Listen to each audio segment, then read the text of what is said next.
অন্য জিনিসের প্রতি আমাদের অ্যাডিকশন থাকে। আপনি বলতে পারেন না আমি সিগারেট ভালোবাসি না, এটা কথা আপনি বলতে পারেন না, কারণ আল্লাহ বলছেন আপনি ভালোবাসেন। আদারওয়াইজ আপনি কেন এটাকে পছন্দ করছেন? আপনি বলতে পারেন না যে আমি মিথ্যা কথাকে ভালোবাসি না, তারপর আমি বলি না, আপনি মিথ্যাকে ভালোবাসেন এবং আপনার অন্তরে এর প্রতি ভালোবাসা তৈরি হয়েছে। কারণ অন্তরে আপনাকে হয় আল্লাহর ভালোবাসা দিয়ে পূর্ণ করতে হবে, অথবা এর বিপরীত ভালোবাসা অন্তরকে ঢেকে রাখবে চারিদিক থেকে। অতএব আপনি কমপক্ষে আপনি জিহাদ করুন আপনার নিজের নফসের বিরুদ্ধে। আপনি কোন জিনিসটাকে ভালোবাসেন তার বিরুদ্ধে আপনি জিহাদ করুন, যে না আমি সেটাকে ভালোবাসবো না, যেটি আল্লাহ পছন্দ করেন না, আল্লাহ রাসূল পছন্দ করেন না। এটা সবচেয়ে বড় জিহাদ। এবং আল্লাহ তাআলা সে কথা বলেছেন, আল্লাযীনা জাহাদু ফিনা, যারা আমাকে পাওয়ার জন্য এই জিহাদ করে। এবং এর জন্য কিন্তু খুবই আপনাকে সাহসী লোক হওয়া লাগে। তারাই সবচেয়ে দুর্বল এবং তারাই সবচেয়ে কি আপনার সে সকল ব্যক্তিরা ভেরি ফিবল এন্ড উইক, দুর্বল শারীরিকভাবে, মানসিকভাবে এবং বুদ্ধিবৃত্তিক ভাবে। যে সকল ব্যক্তিরা জানে এই কাজটি খারাপ, তারপরে সেই কাজটি সে করছে, তার মানে তার পার্সোনালিটি নাই, তার মানে তার ব্যক্তিত্ব নাই, তার মানে তার সাহসিকতা নাই, তার মানে তার যোগ্যতা নাই, তার মানে এই ব্যক্তি তার নিজের উপর তার কোনো আস্থা নাই, তার নিজকে সে কন্ট্রোল করতে পারে, তার কন্ট্রোলিং পাওয়ার নাই। নিজকে কন্ট্রোল করতে পারা পৃথিবীর সবচেয়ে বড় যোগ্যতা। আপনি যাই মনে চায় তাই আপনি করেন, আপনি আপনার নিজকে নিয়ন্ত্রণ করেন, না এই কাজটা আমি করবো অথবা এটা আমি করবো না। আপনি বলেন যে আজকে সকালে আমি ফজরের নামাজে অবশ্যই জামাতে আমি নামাজ আদায় করব। আপনি বলেন যে আমি আউয়াল ওয়াক্ত মানে একেবারে তাকবীরে তাহরিমের সাথে আমি নামাজ আদায় করব। আপনি বলেন যে আমি প্রতিদিন এক পারা করে কোরআন তেলাওয়াত করব। এটার জন্য সাহসিকতা লাগে, এর জন্য ব্যক্তিত্ব লাগে, এটার জন্য আপনার যোগ্যতা লাগে। খারাপ কাজ করার জন্য কোনো যোগ্যতা লাগে না, ওটা অযোগ্যতাই যথেষ্ট খারাপ কাজ করার জন্য। অর্থাৎ আপনি যখন কোনো ভালো কাজ করবেন এর জন্য আপনাকে দীর্ঘদিন ধরে এই যোগ্যতা অর্জন করা লাগে। সেই কারণে প্রিয় ভাইরা, সম্মানিত বোনেরা, যে কথা আমি বলছিলাম যে এতটুকু সাহসিকতা কমপক্ষে অর্জন করুন যে আমি একটা জিনিস বর্জন করব। এখন এই জিনিসটা বর্জন করার জন্য আমাদের করতে হবে কি, আমি সেই জায়গায় একটু পরে আসি, কিন্তু আপনাকে এর আগে একটা পজিটিভ মানসিকতা নিয়ে আপনি অ্যাপ্রোচ করতে হবে। আপনাকে বিশ্বাস করতে হবে যে আপনার রব মহান আল্লাহ সুবহানাহু ওয়া তাআলা, তার অন্যতম প্রধান একটি গুণবাচক নাম হলো তিনি সব গুনাহ মাফ করে দেন। আল আফু আল গফুর। আল্লাহ সুবহানাহু ওয়া তাআলা গাফিরিজ যামবি কাবিলিত তাওবি, আল্লাহ তাআলা গুনাহগুলো মাফ করে দেন, তওবাগুলো কবুল করে নেন। আত-তাওয়াবুর রহিম।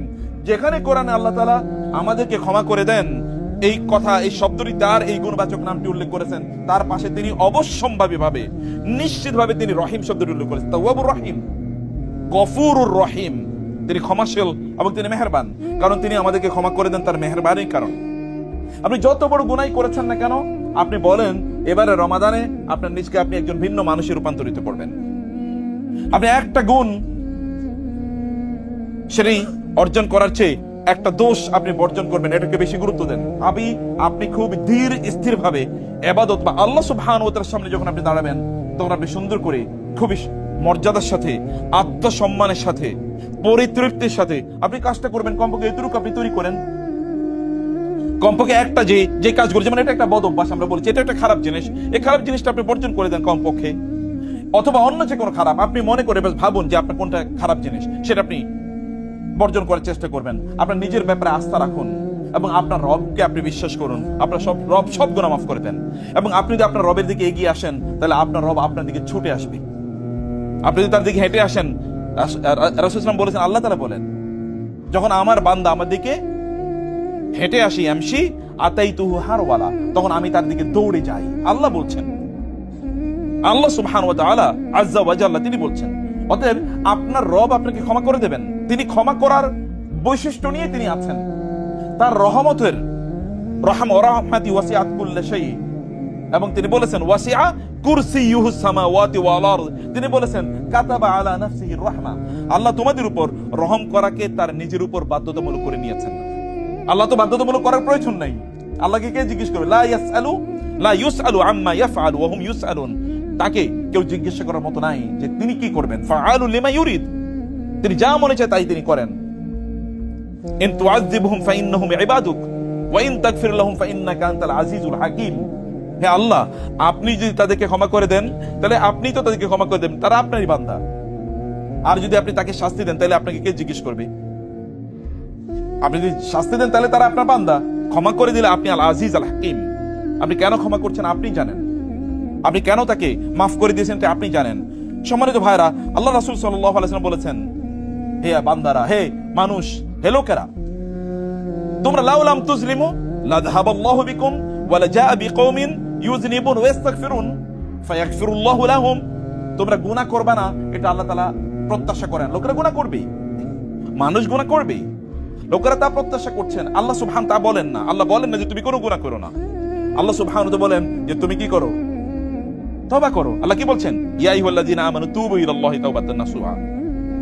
হে লোকেরা, তোমরা যদি গুনাহ করেও থাকো তাহলে আমার কাছে তওবা করো। ফাকুলতু আস্তাগফিরু রাব্বাকুম ইন্নাহু কানা গাফফারা। আমি বলি যে তোমরা তোমাদের রবের কাছে তওবা করে ইস্তেগফার করো। মানুষ তো গুনাহ করবেই। আল্লাহ সুবহানাহু ওয়া তাআলা আদম আলাইহিস সালামকে সৃষ্টি করেছেন তার নিজের হাতে। খালাকতুকা বিয়াদাই, আমি তোমাকে আমার দুই হাতে তৈরি করেছি এবং আমি তোমাকে জান্নাতে উসকুন আনতা ওয়া যাওজুকাল জান্নাহ। তারপরেও তুই ওয়ালাকাদ আহিদনা ইলা আদম মিন ক্বাবলু ফানাসিয়া ওয়া লাম নাজিদ লাহু আজমা। আমি আদমকে সৃষ্টি করে জান্নাতে থাকতে দিলাম এবং আমি তাকে বললাম এই কাজটা করো না, কিন্তু তিনি সেটাই করে ফেলেছেন। সেটাই তিনি করে ফেলেছেন। জান্নাতে বিলিয়ন বিলিয়ন গাছ আছে, কিন্তু একটা গাছের কাছে তিনি গেছেন। এত বিলিয়ন বিলিয়ন গাছরাই খাও, সেখানে গিয়েছেন। মানুষ ভুল করবেই, মানুষ ভুল করতেই পারে, তাতে কোনো সমস্যা নেই। কিন্তু সমস্যা কোথায়? ভুলকে স্বীকার না করা। সমস্যা কোথায়? ভুল করে আল্লাহর কাছে ফিরে না আসা। আল্লাহর কাছে ফিরে আসার নামই হচ্ছে তওবা। আপনি আল্লাহর কাছে ফিরে আসেন। আপনি যখন মনে চায় তখনই আপনি তার কাছে হাত তুলতে পারেন। আপনি একবার চিন্তা করে দেখেন তো, রাতের বেলা গভীর রাতে আপনি ঘুম থেকে জেগে উঠেছেন, এরপরে আপনি আল্লাহর কাছে দোয়া করছেন। আপনাকে তিনি গভীর রাতে ঘুম থেকে জাগিয়ে তুলে এরপরে তার সামনে দোয়া করার যে তৌফিক দিয়েছেন, এর মানে হচ্ছে তিনি আপনার দোয়াটা কবুল করে নেবেন। মানে নাইলে আপনাকে তিনি জাগিয়ে তুলতেনও না এবং এই দোয়া করার তৌফিকই তিনি দিতেন না। তার মানে আপনি যখন ইচ্ছা তখনই আপনি আল্লাহর কাছে দোয়া করতে পারেন। অথবা আল্লাহর কাছে আপনি এরকম পজিটিভ একটা দোয়া করেন, হে আল্লাহ, আমি তো প্রচন্ড দুর্বল, তুমি প্রচন্ড শক্তিশালী। আপনি জানেন রাসূলুল্লাহ সাল্লাল্লাহু আলাইহি ওয়াসাল্লাম যখন তিনি তায়েফ থেকে ফিরে আসেন, তায়েফে তিনি কিন্তু প্রচন্ড পরিমাণ জুলুম এবং অত্যাচারে তিনি শিকার হলেন এবং তিনি রক্তাক্ত অবস্থায় তিনি আহত হয়ে পড়ে থাকলেন একটা গাছের নিচে দাঁড়িয়ে বসে। এবার আল্লাহ রাসূল সাল্লাল্লাহু আলাইহি ওয়াসাল্লাম আল্লাহকে দোয়া করলেন, আল্লাহুম্মা ইন্নী আশকু ইলাইকা দুফা কুওয়াতি ওয়া কিল্লাতা হিলাতি। হে আল্লাহ, আমি যে দুর্বল, এই দুর্বলতার কথা কেবল আপনার কাছে বলতে, আমি পৃথিবীর কারো কাছে বলতে চাই না। আমি পৃথিবীর কারো কাছে বলতে চাই না। আপনি জানেন আমি খুবই দুর্বল এবং আপনি জানেন যে এদের বিরুদ্ধে আমার কৌশল অথবা আমার ওইরকম কোনো শক্তি সামর্থ্য কোনো কিছু নাই এদের বিরুদ্ধে। ও হাওয়ানি আলা নাস, এবং লোকেরা কিন্তু আমাকে খুবই তুচ্ছতা ছিল মনে করছে। এরা মনে করছে যে আমাকে যদি তারা অত্যাচার করে জুলুম করে তাহলে তারা পার পেয়ে যাবে, কেউ তাদেরকে কিছু বলার মতো নাই। আল্লাহ, আপনি তো জানেন এরা আমাকে খুবই দুর্বল মনে করছে এবং সত্যি কথা আমি দুর্বল তো আল্লাহ। রাসূলুল্লাহ সাল্লাল্লাহু আলাইহি ওয়াসাল্লাম আল্লাহর কাছে বললেন, ইয়া আরহামার রাহিমিন, হে সবচেয়ে বড় মেহেরবান, আনতা রব্বুল মুস্তাদআফিন, যাদেরকে দুর্বল মনে করা হয় আপনি তো তাদের রব। আমি দুর্বল বটে, কিন্তু আপনি তো দুর্বল না। আমি দুর্বল, লোকেরা আমাকে মনে করে যে আমি খুবই দুর্বল, কিন্তু আপনি তো দুর্বল না। আমি সত্যি করতে দুর্বল, আমার হয়তোবা কোনো শক্তি নাই, কিন্তু আপনার তো শক্তির অভাব নাই। রব আল্লাহ সুবহানাহু ওয়া তাআলা কাছে তিনি বলছেন, ওয়া আনতা রাব্বি, আমি দুর্বল বটে, কিন্তু আপনি তো আমার রব। আমি তো আপনাকে রব হিসেবে স্বীকার করছি। ইলা মান তাকিলনি, হে আল্লাহ, আপনি কার কাছে আমাকে ছেড়ে দিচ্ছেন? আপনি কার কাছে আমাকে ছেড়ে দিচ্ছেন? ইলা বাইদিন ইয়াতাজাহামুনি, এমন দূরবর্তী কোন লোকের কাছে যারা আমাকে তুচ্ছ-তাচ্ছিল্য করবে, হাসি ঠাট্টা করবে, আমার উপর তারা আক্রমণ করবে, আঘাত করবে। অথবা আও ইলা আদুবিন মাল্লাকতাহু আমরি, নাকি এমন কোন শত্রুর কাছে আমাকে ছেড়ে দিয়েছেন যে আমার ব্যাপারে যা মনে চায় এরকম সিদ্ধান্ত নিতে পারে, আমাকে যা তারা করতে মনে চায় এরা তারা করতে পারবে, এমন কারো কাছে আমাকে ছেড়ে দিচ্ছেন। হে আল্লাহ, ফাইন লাম ইয়াকুন বি, যদি এমন হয় যে ফাইন লাম ইয়াকুন বিকা আলাইয়া গাদাবুন, যদি আপনি আমার উপর রাগ না করে থাকেন, ফালা উবালি, তাহলে আমি লোকেরা যত জুলুম অত্যাচারই করুক না কেন আমি এটাকে কেয়ার করি না, আমি পরোয়া করি না। যদি আপনি রাগান্বিত না হন তাহলে আমি পরোয়া করি না। ওয়ালাকিন আফিয়াতুকা আউসাউলি, আমি জানি ওরা যত জুলুম অত্যাচার করুক না কেন, আপনি যদি আমার উপর অসন্তুষ্ট না হন তাহলে আমার কোনো টেনশন নাই, বরং কোনো একটা সময় যারা আমার উপর জুলুম এবং অত্যাচার করছে হতে পারে ওরাই আমি যে কথা তাদেরকে বলছি এই কথা তারা বিশ্বাস করবে এবং এই কথা তারা গ্রহণ করে নেবে, আমি এটা জানি। অতএব আপনি আমার ব্যাপারে যদি রাগ না করেন তাহলে আমার কোনো টেনশন নাই। এবং তিনি বললেন, আউযু বিনুরি ওয়াজহিকাল্লাযী আশরাকাত লাহু যুলুমাত, আল্লাহ, আপনার সেই উত্তম, আপনার সেই সম্মানিত চেহারার মাধ্যমে আমি আপনার কাছে আশ্রয় চাই। কার মাধ্যমে? তার দোহাই দিয়ে আপনার কাছে আশ্রয় চাই, যার মাধ্যমে, যার আলোয় এই গোটা পৃথিবী এবং আসমান জমিন আলোকিত হয়ে যায়। আল্লাহ তাআলা বলেছেন, আল্লাহু নূরুস সামাওয়াতি ওয়াল আরদ, আসমান এবং নূর যে আলোকিত হচ্ছে এটা আল্লাহ সুবহানাহু ওয়া তাআলার এর আলোর মাধ্যমে আলোকিত হচ্ছে। এবং তিনি বলেছেন, ওয়াসালুহা আলাইহি আমরুদ দুনিয়া ওয়াল আখিরা, হে আল্লাহ, আপনার নামের কারণে এই পৃথিবীর সকল দুনিয়া এবং আখিরাতের সবকিছু কল্যাণকর হয়ে যায়, সবকিছু সুন্দর হয়ে যায়। হে আল্লাহ, আপনি আমাকে রক্ষা করুন। হে আল্লাহ, আপনি যদি আমার উপর রাগান্বিত না হন, আপনি তো আমার উপর ক্রোধান্বিত না হন, আপনি তো আমার উপর অসন্তুষ্ট না হন, তাহলে আমার কোনো টেনশন নাই। লাকাল হুতবা হাত্তা তারদা, আমি ততক্ষণ পর্যন্ত আপনার জন্য আত্মসমর্পণ করব, আমি আপনার কথাই বলে যাব যতক্ষণ পর্যন্ত আপনি আমার প্রতি সন্তুষ্ট না হন। এবং তিনি বললেন, ওয়ালা হাওলা ওয়ালা কুওয়াতা ইল্লা বিল্লাহ, হে আল্লাহ, আপনি ছাড়া কোনো শক্তি নাই, আপনি ছাড়া কোনো সিদ্ধান্ত নাই, আপনি ছাড়া কারো চলার কোনো ক্ষমতা নাই, অতএব আমার দুর্বলতার কথাগুলো আমি কেবল আপনার কাছে বলছি। রাসূল সাল্লাল্লাহু আলাইহি ওয়াসাল্লাম আল্লাহর কাছে কথা বলেছেন, আল্লাহুম্মা ইন্নাকা তাসমাউ কালামি ওয়া তারা মাকানি ওয়া তা'লামু সিররি ওয়া আলানিয়াতি ওয়া লা ইয়াখফা আলাইকা শাইউম মিন আমরি। আল্লাহুম্মা ইন্নাকা তাসমাউ কালামি, আপনি আমার কথা শুনছেন, ওয়া তারা মাকানি, আপনি দেখছেন আমি কত দুর্বল, ওয়া তা'লামু সিররি ওয়া আলানিয়াতি, আমার গোপন এবং প্রকাশ্য সবকিছু আপনি জানেন, ওয়া লা ইয়াখফা আলাইকা শাইউম মিন আমরি, আমার কোনো কষ্টের কথা আপনার অজানা নাই, আমার কোনো দুঃখের কথা আপনার কাছে অজানা নাই, আমার কি প্রয়োজন তা আপনি আমার চেয়ে বেশি জানেন। আল্লাহর রাসূল আল্লাহ সুবহানাহু কাছে বলছেন, ওয়ানাল বাইসুল ফাকির, আমি তো খুবই দুর্বল, আমি গরীব অসহায়, আল মুস্তাগীস আল মুস্তাজির, আমি কেবল আপনারই আশ্রয় চাই, আর কারো আশ্রয় চাই না।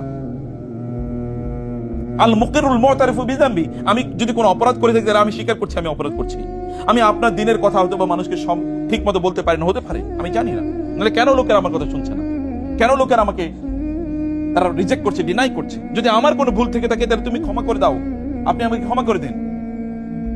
আসআলুকা মাসআলাতাল মিসকিন, একজন মিসকিন যেমনি ভাবে চায় দুহাত তুলে, আমি দুহাত তুলে আপনার কাছে মিসকিনের মতো চাচ্ছি।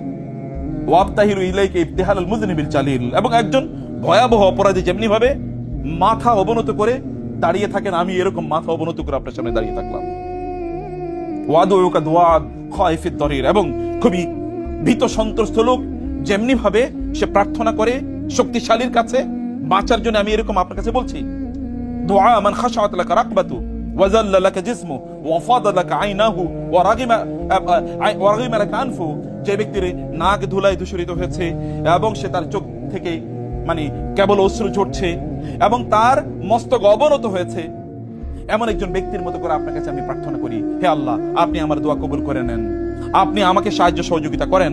এটা আল্লাহর কাছে রাসূল সাল্লাল্লাহু আলাইহি ওয়াসাল্লাম দোয়া করছেন এই কথা বলে। রাসূলুল্লাহ সাল্লাল্লাহু আলাইহি ওয়াসাল্লাম, অথচ তিনি আল্লাহ সুবহানাহু ওয়া তাআলার মিশনই তিনি মানুষের কাছে পৌঁছে দিচ্ছেন। প্রিয় ভাইরা, আমি সে কোণে আপনাদেরকে বলবো যে আপনাদের প্রথম যে কাজটি করা দরকার তা হলো যে সিদ্ধান্ত নেবেন আপনার অন্তর থেকে। কারণ আপনি যদি মনোজগৎ থেকে যদি নিজেকে পরিবর্তন না করেন তাহলে কোনোদিন অ্যাক্টিভিটিস দিয়ে পরিবর্তন করতে পারবেন না। মন থেকে আপনাকে পরিবর্তন করতে হবে। মানুষের মনকে আগে কি করতে হয়? পবিত্র করা লাগে, মনকে পবিত্র করা লাগে। শয়তান ধোঁকা দেয় কোথায়? কোথায়? মনে ধোঁকা দেয় শয়তান। অতএব মনকে পবিত্র করা লাগে, মনকে আল্লাহ সুবহানাহু ওয়া তাআলা এর ভালোবাসা দিয়ে পূর্ণ করা লাগে। আদারওয়াইজ শয়তানের ভালোবাসা এখানে তৈরি হবে। ইবাদতের ভালোবাসা দিয়ে পূর্ণ করা লাগে, নাহলে হারাম জিনিসের অথবা গুনার ভালোবাসা সেখানে তখন বাসা বাঁধবে। সেখানে আপনাকে অন্তরকে পরিবর্তন করা অর্থাৎ নিজকে সিদ্ধান্ত নেওয়া, এবং 2 নম্বর বলছি মহান আল্লাহ সুবহানাহু ওয়া তাআলা এর কাছে আপনাদেরকে দোয়া করতে হবে। 2 নম্বরে যে কাজটি, 3 নম্বরে যে কাজটি করবেন প্রিয় ভাইরা, যদি এমন হয় যে কোনো গুনাহ করে ফেলেছেন তাহলে সাথে সাথে একটা ভালো কাজ করে ফেলবেন। যদি কোনো একটা গুনাহ করে ফেলেন তাহলে কি করবেন? ভালো কাজ সাথে সাথে করবেন। যেমন ধরুন মিথ্যা কথা বলে ফেলেছেন, সাথে সাথে সাদাকা করে দেন। অথবা ধরুন চোখ দিয়ে কোনো একটা হারাম জিনিস দেখে ফেলেছেন, সাথে সাথে বলুন আস্তাগফিরুল্লাহ। অথবা সাথে সাথে কোরআন এর দিকে চোখটা দেন, কোরআনের তেলাওয়াতে ডুবে যান। অথবা কমপক্ষে 2 রাকাত নামাজ আদায় করুন, কমপক্ষে 2 রাকাত নামাজ আদায় করে ফেলুন। যদি এমন হয় যে আপনি মানে কোনো একটা জিনিস, যেমন কোনো হারামের প্রতি আপনার হারাম কোনো জিনিস আপনি অর্জন বা উপার্জন করে ফেলেছেন, তাহলে যতটুকু করেছেন তার চেয়ে বেশি আপনি দান সাদাকা করে ফেলুন। মানে কমপক্ষে যাই কোনো হারাম কাজ বা খারাপ কোনো কাজ করেছেন, ওই খারাপ কাজটি দ্রুত একটা ভালো কাজ দিয়ে কি করেন? পরিবর্তন করে নেন। রাসূলুল্লাহ সাল্লাল্লাহু আলাইহি ওয়াসাল্লাম বলেছেন, ওয়া আতবি'is সাইয়্যাতাল হাসানাতা তামহুহা, যদি তুমি কোনো খারাপ কাজ করো তাহলে সাথে সাথে একটা ভালো কাজ করো, তাহলে খারাপ কাজটা আল্লাহ তাআলা দূর করে দেবেন ভালো কাজের কারণে। যেটাই করেন না কেন, যাই করেছেন না কেন, এর বিপরীতে একটা ভালো কাজের অভ্যাস আপনি তৈরি করে ফেলুন। যদি এমন হয় যে আপনি কোনো কারণে নামাজ ধরেন আপনি কাজা করে ফেলেছেন, তাহলে কমপক্ষে তার চেয়ে কয়েক গুণ বেশি আপনি কি নফল আদায় করে ফেলুন এবং তওবা করুন নামাজের মাধ্যমে। আল্লাহ, আমি যেটা করেছি ওটা যে ভুল হয়ে গেছে, এই কারণে আমি এর চেয়ে বেশি করে ফেলেছি, তুমি আমাকে ক্ষমা করে দিও। আল্লাহকে দেখান যে আমি এটা ইচ্ছাকৃত করিনি। আল্লাহ সুবহানাহু ওয়া তাআলা doesn't look at your face. আল্লাহ আপনার চেহারার দিকে তাকান, তিনি আপনার অন্তরের দিকে তাকান, তিনি দেখেন আপনার অন্তরে কি চিন্তা ভাবনা আছে বা আপনি অন্তর থেকে কিভাবে জিনিসটাকে আপনি দেখছেন। অতএব যখনই আপনি কোনো খারাপ কাজের, যেমন ধরেন আপনার কোনো খারাপ কাজের, আপনার এখন মনে হচ্ছে একটা সিনেমা দেখি, এটা আপনার মনে হচ্ছে, সাথে সাথে আপনি কি করেন? কোরআন তেলাওয়াত করা শুরু করে দেন, অথবা কোরআন তেলাওয়াত শোনা শুরু করেন। যখন আপনি অথবা যখনই আপনার মনে হবে যে না আপনি কি করছেন, ধরুন অন্য কোনো অন্যায় করা আপনার মাথায় চলে আসলো, যে ধরেন আপনার কম্পিউটার গেমস, যারা ইয়াংরা আছেন আপনার মনে হলো যে কম্পিউটার গেমস আমার পড়া মানে এখন করা দরকার, তখন সাথে সাথে কোরআনের একটা অনুবাদ নেওয়া শুরু করে দেন, অথবা তখন আপনি জিকির করা শুরু করেন, সুবহানাল্লাহ, আলহামদুলিল্লাহ, আল্লাহু আকবার, আস্তাগফিরুল্লাহ, আস্তাগফিরুল্লাহ পড়া শুরু করে দেন। তাহলে দেখেন আল্লাহ তাআলা আপনাকে ওই যে খারাপের চিন্তা এসে এতে ভালো দিয়ে রিপ্লেস করে ফেললেন। এতে আপনার যে পরিবর্তন বা যেটা হওয়া দরকার, আমরা বলেছি নিজেকে পরিবর্তন করা, এটা হবে। এবং 4 নম্বর যে বিষয়টি, তাহলে যে ধার্মিক লোক যারা দিনদার, এরকম লোকদের সাথে একটা সাপোর্ট টিম তৈরি করে দেন, তাদের সাথে বন্ধুত্ব তৈরি করে তাকে বলুন, তুমি কিন্তু আমাকে নামাজের সময় একটু ডাইকে দিও, তুমি কি আমাকে তাহাজ্জুদের জন্য একটু ডেকে দিও, তুমি কি আমাকে যাওয়ার সময় তারাবির জন্য আমাকে নিয়ে যেও, অথবা কোথায় সবচেয়ে সুন্দর তারাবি হয় এটা আমাকে বলো। আচ্ছা আমরা চলো আজকে এই সূরাটি আমরা দুজনে পড়ে বসি, তুমিও পড়ো আমিও পড়ি, এবং আমরা দুজনে এটা আলোচনা করবো। আপনি কনভারসেশন হোয়াটসঅ্যাপে এতদিন পর্যন্ত আপনি হয়তো বা অন্যান্য মেসেজিং করতেন, এখন এটা মেসেজিং করেন, আচ্ছা তুমি কি পড়েছো এটা আমাকে একটু বলো তো, এটা তুমি আমাকে একটু ভয়েস মেসেজ পাঠাও। অর্থাৎ দুজন বন্ধু এতদিন অন্য জিনিস নিয়ে আলোচনা করতেন, এখন এটা আলোচনা করুন। স্বামী স্ত্রী দুনিয়া নিয়ে আলোচনা করতেন, বলেন না আজকে আমরা এই সূরাটি নিয়ে আলোচনা করবো, রাসূলের জীবনে আমরা এতটুকু পড়েছি এটা নিয়ে আলোচনা করবো, আচ্ছা এই কয়েকটা হাদিস পড়েছি এটা আমরা আলোচনা করবো। মানে এইরকম করে একটা সাপোর্ট স্টাফ তৈরি করেন, ফ্যামিলিতে সাপোর্ট স্টাফ তৈরি করেন, ভাই বোনরা বলে সিদ্ধান্ত নেন যে আমরা এই কাজটি করবো এবং এটা আমরা প্রতিদিন আলোচনা করবো। এবং একজন আরেকজনকে এটা প্রতিযোগিতায় নেমে যান যে তুমি ভালো কাজ তুমি করো নাকি আমি সবার চেয়ে আগে করতে পারি, এটা নিয়ে নিজেদের মধ্যে এক ধরনের এনভায়রনমেন্ট তৈরি করে দরকার। অথবা আল্লাহ সুবহানাহু ওয়া তাআলা আমাদের কিন্তু ভালো বন্ধু গ্রহণের কথা বলেছেন, হারাম মানে খারাপদেরকে যেন আমরা বন্ধু হিসেবে গ্রহণ না করি। কোরআন লা ইয়াত্তাখিযুল মুমিনুনাল কাফিরিনা আউলিয়া মিন দুনিল মুমিনিন আল মুমিনুনা ওয়াল মুমিনাতু বা'দুহুম আউলিয়াউ বা'দ। আর আল্লাহ সুবহানাহু ওয়া তাআলা বলেছেন কাফের এবং মুশরিকদের ব্যাপারে ওরা হচ্ছে পরস্পরের বন্ধু, কিন্তু মুমিনরা পরস্পরের বন্ধু, বন্ধুত্ব তৈরি করে মুসলমানদের সাথে। এবং কিয়ামতের দিন লোকেরা কিন্তু বলবে ইয়া ওয়াইলাতা লাইতানি লাম আত্তাখিজ ফুলানান খালিলা, ইয়া ওয়াইলাতা, হায় আমার দুর্ভাগ্য যে আমি ওই লোকটাকে বন্ধু হিসেবে গ্রহণ করেছিলাম, ইয়া লাইতানি ইত্তাখাযতু মা'আর রাসূলি সাবিলা, হায় যদি রাসূলের সাথে আমি বন্ধুত্ব তৈরি করতাম বা রাসূলের যারা আদর্শের অনুসারী তাদের সাথে যদি বন্ধুত্ব তৈরি করতাম। কিয়ামতের দিন আপনি এটা বলবেন।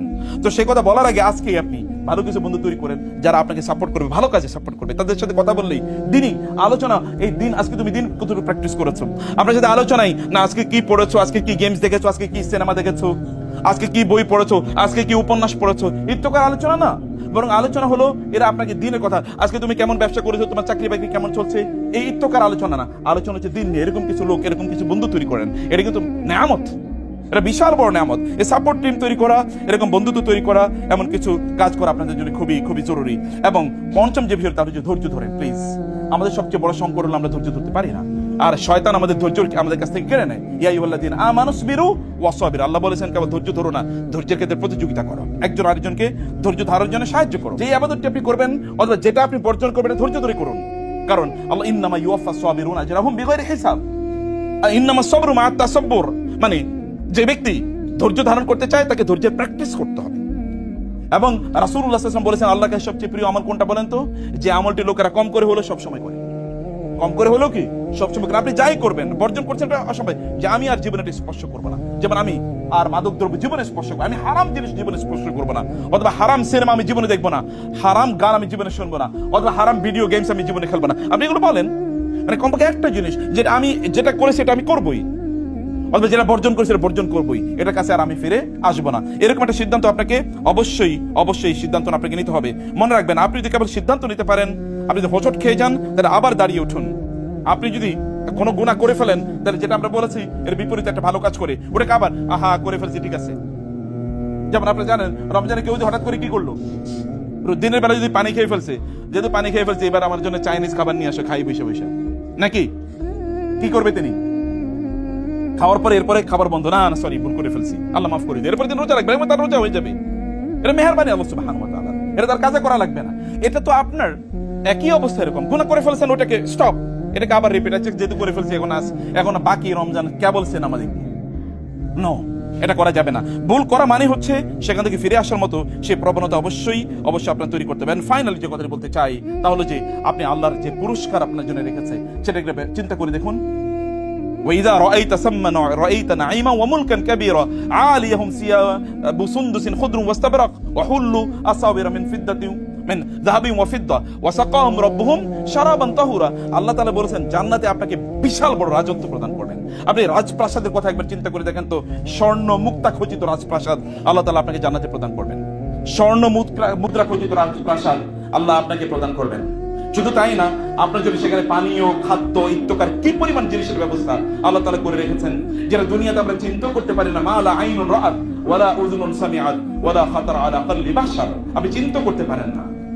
এবং আল্লাহ সুবহানাহু ওয়া তাআলা বলেছেন, সেই দিন মানুষের অবস্থা হবে যে উজুহু ইয়াউমাইযিন নাযিরা নাযরাতান নাঈম, সেদিন নেয়ামত, এমন নেয়ামত আপনি পাবেন, নেয়ামতের মধ্যে আপনি এভাবে ডুবে থাকবেন যে নেয়ামতের কারণে আপনার চেহারা জুড়ে মনে হবে যেন আপনি নেয়ামতের মধ্যে ভর্তি, যেন আপনি কোনোদিন আপনার গোটা জীবনে কখনো সামান্যতম কষ্ট অথবা দুঃখ আপনি অনুভব করেন না।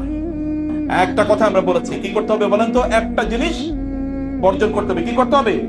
একটা জিনিস বর্জন করতে হবে। অনেকেই সিদ্ধান্ত নিয়েছেন বর্জন করবো না, যতই শুনি নাকি, এই কারণে দেখেন চেহারায় অনেকের কিন্তু কোনো ভাবও নাই, কি বলছি কি শুনছি অনেকেই বুঝিও না হয়তো। বুঝতে পারছেন তো আপনারা?